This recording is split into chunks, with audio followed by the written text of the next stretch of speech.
10 महाविद्या के प्रकट होने की कथा।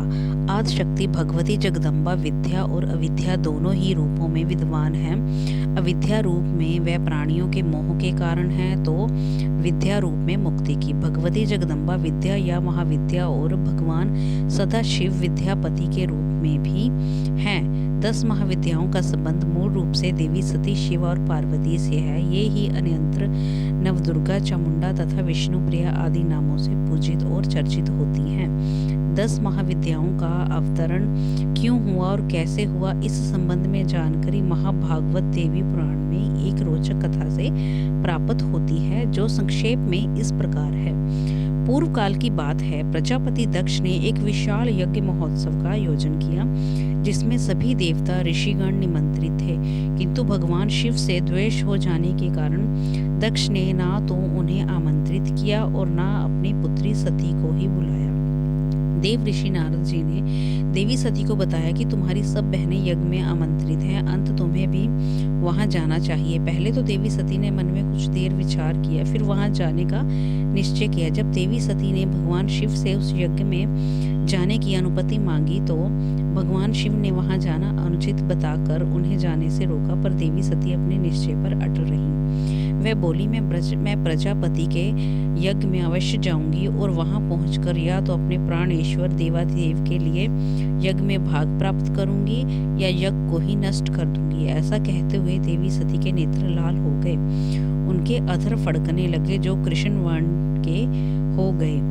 क्रोध अग्नि से उद्दीप्त शरीर महाभयानक एवं उग्र दिखने लगा। उस समय महामाया का विग्रह प्रचंड तेज से तमतमा रहा था। शरीर वृद्धावस्था को प्राप्त सा हो गया। उनकी केश राशि बिखरी हुई थी। 4 भुजाओं से सुशोभित वह महादेवी पराक्रम की वर्षा करती सी प्रतीत हो रही थी। काल अग्नि के समान महाभयानक रूप में देवी मुंडमाला पहने हुए थी और उनकी भयानक जीभा बाहर निकली हुई थी। सिर पर अर्धचंद्र सुशोभित था और उनका संपूर्ण विग्रह विकराल लग रहा था। वे बार बार भीषण हुंकार कर रही थी। इस प्रकार अपने तेज से देदीप्यमान एवं अति भयानक रूप में धारण कर महादेवी सती घोर गर्जना के साथ अट्टहास करती हुई भगवान शिव के समक्ष खड़ी हो गई। देवी का ये भीषणतम स्वरूप साक्षात महादेव के लिए भी असहनीय हो गया। भगवान शिव का धैर्य जाता रहा। उनका वह रूप असहनीय होने से शंकर जी वहां से हट गए और सभी दिशाओं में इधर उधर गति करने लगे। देवी ने उन्हें रुक जाइए, मत जाइए कई बार कहा, किंतु शिव एक क्षण भी वहां नहीं रुके। इस प्रकार अपने स्वामी को विचलित देखकर दयावती भगवती सती ने उन्हें रोकने की इच्छा से क्षण भर में अपने ही शरीर से अपनी अंगभूता 10 देवियों को प्रकट कर दिया, जो 10 दिशाओं में उनके समक्ष स्थित हो गईं। भगवान शिव जिस जिस दिशा में जाते थे, भगवती का एक एक विग्रह उनका मार्ग अवरुद्ध कर देता था। देवी की ये स्वरूपा शक्तियां ही 10 महाविद्या हैं। इनके नाम हैं माँ काली, माँ तारा, माँ भुवनेश्वरी, माँ छिन्नमस्ता, माँ षोडशी, माँ त्रिपुर सुंदरी, माँ बंगलामुखी, माँ धूमावती तथा माँ मातंगी। जब भगवान शिव ने इन महाविद्याओं का परिचय पूछा, तो देवी बोली, कृष्ण वर्णा तथा भयानक नेत्रों वाली ये देवी जो आपके सामने स्थित हैं, वह भगवती काली हैं, और जो ये श्याम वर्ण वाली देवी आपके उद्धर्व भाग में विराजमान है, वह साक्षात महाकाल स्वरूपिणी महाविद्या तारा है।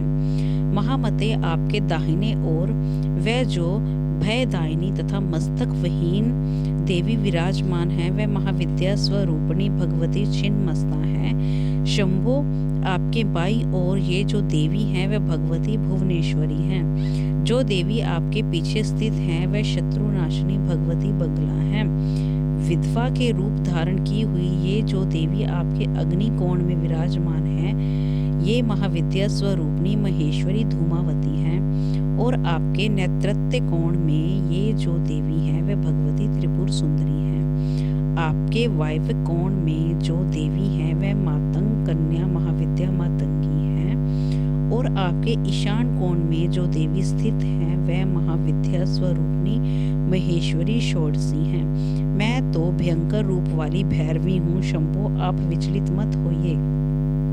ये सभी रूप भगवती के अन्य समस्त रूपों से उत्कृष्ट हुए हैं। महेश्वर ये देवियां नित्य भक्ति पूर्वक उपासना करने वाले साधक पुरुषों को चारों प्रकार के पुरुषार्थ, धर्म, अर्थ, काम और मोक्ष तथा समस्त वांछित फल प्रदान करती हैं। जय माँ भगवती।